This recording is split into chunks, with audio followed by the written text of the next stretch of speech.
兄弟们，又到了熬夜看最恐怖影片的时候了。今天依旧是美恐系列一勺糖。故事发生在小美身上，她呢是一个刚毕业的大学生，准备上翠花家应聘保姆的工作。翠花呢告诉小美说，家务活是次要的，你的主要任务是照顾我的儿子小帅。这个小帅呢，他呢有点毛病，从出生到现在一句话都没说过，天生有这个过敏体质，以至于天天穿这个宇航员的衣服，并且他还有点暴躁症。听到这些后，小美也没有犹豫，便直接自告奋勇地表示自己能胜任这份工作。随后翠花简单的带他上屋里逛了一圈，告诉他哪里需要打扫。这时候小美望向窗外，看见一个男的光着膀子，这人就是翠花的丈夫大壮。小美这块呢，可能是被大壮身上的腹肌给迷住了，看的这叫一个炯炯有神，而且大壮还刻意光着膀子进来了。完事翠花过来告诉他说这是新来的保姆小美。大壮这块当着小美的面跟翠花调情起来了，不料被翠花拒绝了。这块是什么意思呢？咱看完就知道了。出来后的小美呢坐公交车，这时候身后来了个大叔，扛着个收音机，跟老变态似的，完事就紧贴小美的后背。小美呢就进入幻觉了，后面的大叔马上要跟她整了。公交车一停，小美才缓过神，下了车就往嘴里滴了一滴药水。原来小美也有病，她从小被父母抛弃，一直生活在寄养家庭里，因此她非常渴望拥有一个自己的家庭，所以经常幻想自己有老公有儿子女儿啥的。有时候碰见男的就容易进入幻觉，她吃的这个药可以治疗这种病，但是不能吃多了，吃多了反而会加重了。那就比如说这次她找老黑来拿药了，说话的过程中看见老黑的手指头掉下来了，在当地爬呢。很快过了一天，小美早早的起来了，准备吃完早饭上班。吃饭的时候养父说不希望她去那里上班，希望小美呢在家里陪着她。接着又打起了感情牌，说我收养了你，你呢也该报答我了吧。说完养父直接将头扎进了小美怀里。第一天上班很顺利，小美和小帅相处的很融洽。大壮提议让小美带着小帅上后院散散步啥的。到了后院呢，小帅开始刨坑了，小美就走了过去，这么一看呢，是一具兔子的尸体。完事小美从兜里拿出了把刀，把兔子腿上的皮剥了下来，送给了小帅，还教小帅如何去剥皮，并且这院子里还不是埋了一两只。这天中午呢，小美偷听到了大壮跟翠花打电话的内容。翠花呢因为工作今天可能会很晚回来，而且今天还是小帅的生日，于是小美就没走，陪这个小帅呢过上生日了，其乐融融的，真像一家三口。过完生日，小美拿走了大壮的一张照片，塞到了裤子里面，然后进入到了一个房间里面，滴了一口药水，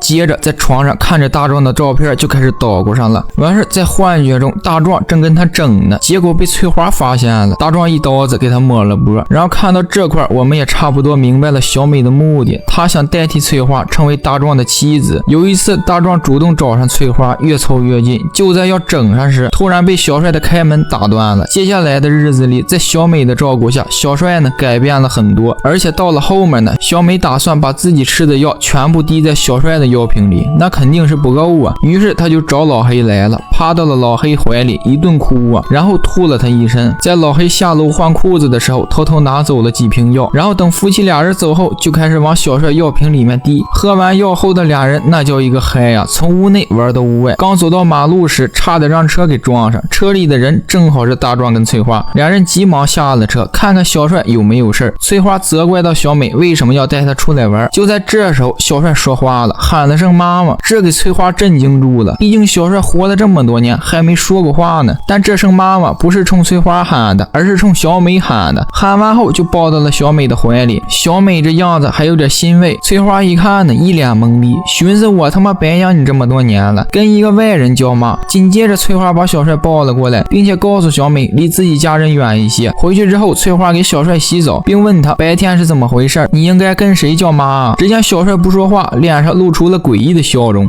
大壮呢送小美回家了，在车上不断的安慰着他，不要责怪自己，说他做的这件事很棒，最起码小帅开口说话了，之前来的那些保姆都没能让小帅说话，而你却可以，你就是这个。听到这话后，小美呢直接爬到了大壮身上，车灯一关，俩人开整了。然而等小美回家后，就遭到了养父的责怪，接着他让养父坐在了沙发上，让他解开了皮带。难道要展示吗？俩人先是抱在了一起，接着小美反手就用皮带勒住了养父的脖子，就这么的养父被勒死了。随后小美用剪刀剪下了他一撮头发，处理完尸体后，小美将他的头发放到了一个笔记本里。原来这已经不是小美的第一任继父了，在此之前有很多男人因为小美的身才收养了他，但是却都死在了小美手里。第二天一早，小美来上班的时候，看到了老黑来翠花家里了，这可不行呀！万一老黑要是把自己是神经病的事说出去了，该怎么办啊？于是小美就对老黑起了杀心，而且小美呢，已经是迫不及待的想要代替翠花了。她呢，递给了小帅一把刀，告诉他让他把翠花给刀了。又过了一天，小美已经彻底黑化了，浓妆艳抹的，跟开头时的样子对比，简直就跟变了个人似的。完事，他先是解决掉了老黑，然后来到了翠花家，想进去，但是被翠花赶走了。翠花看到身后的小帅，目睹了这一切后，走到了他身边，告诉他你不会被小美抢走了。小帅还是默不作声，直接一刀上去。哎呦我操，这给翠花疼的。完事，翠花也知道了，刀呢肯定是小美给的，他把小帅放到了柜子里，完事就出去找小美了。而小美这边找到了大壮，跟他表了白，想跟大壮进一步发展，可大壮表示咱俩是炮友的关系，你想啥呢？小美一看说不行，那就直接上身体吧，俩人就又开争了。争的时候，小美告诉他俩人可以一起联手除掉翠花，可就在这时候，翠花赶了过来，一刀子插在了小美后背，这给小美疼的，急忙往外跑去找小帅。小帅正好也出来了，他看了一眼小美，喊了声妈妈，接着就拿起刀子捅向了小美，而一旁的夫妻俩人则是淡定的看着，没有上前阻止。就这么的，小美领了盒饭，最后他们给小美的尸体埋了起来。随后翠花告诉大壮，我们得再请一个保姆了。原来院子里不止埋了小美一个人，还有很多人。电影到此结束。其实看完这部电影呢，你也该明白了，里面全员恶人，没一个好人。夫妻俩请保姆就是为了满足儿子的暴力倾向，而翠花选择当保姆也是为了满足自己的私欲。但是令他没想到，一山还比一山高，算计别人的同时，却殊不知自己已经掉进别人提前布置好的圈套了。